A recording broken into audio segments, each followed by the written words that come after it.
صباح الخير عليكم متابعيني وين ما كنتوا، ان شاء الله تكونون بأتم الصحة والعافية. اليوم رجعت لكم بوصفة جديدة من مطبخي او طبخة جديدة اللي هي البامية. طبخة البامية العراقية، وهاي المواد مثل ما هي موضحة قدامكم.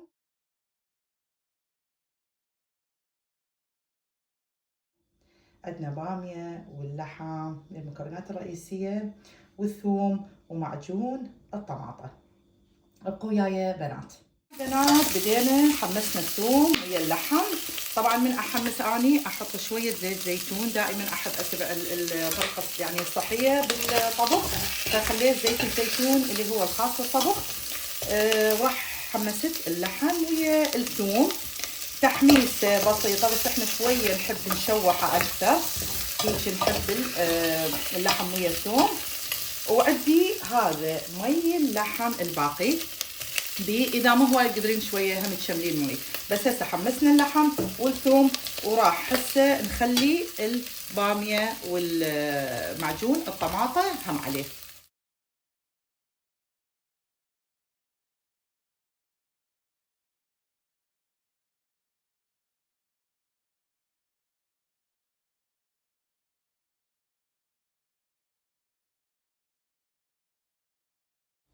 وهاي بنات ورا ما حطينا معجون الطماطه قبل ما تفور، يعني هسه خلينا كل الاشياء المتعلقه بالمرقه، الباميه واللحم ومعجون الطماطه.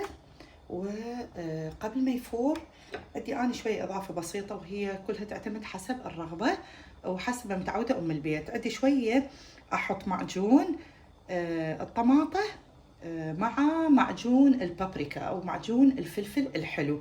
تعجبني هاي الاضافه لانه كلها يعني جربتها من زمان وتفرق هواي يمي بالطعم.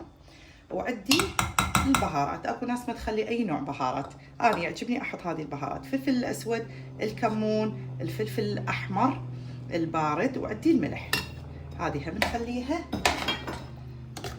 وبالنسبه للمي المرقه فهذا هم يعتمد، الناس اللي تريدها ثخينه والناس تريدها اخف، هذا هم يعتمد حسب الذوق. شغله بسيطه اسويها بالاخير اللي هي عصره ليمونه، ومثل ما قلت متابعيني كلها تعتمد هي حسب الذوق وحسب اللي متعودين عليه. وهاي هسه خلصنا من المرقة، راح نخليها تفور لمدة 10 إلى 15 دقيقة على ما تثخن، وإن شاء الله تشوفون آخر شيء التقديم.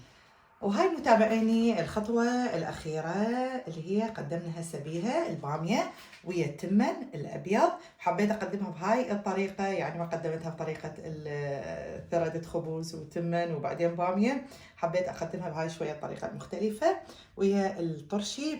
وهاي مثل ما متوضحة قدامكم، وإن شاء الله سهمكم ألف عافية.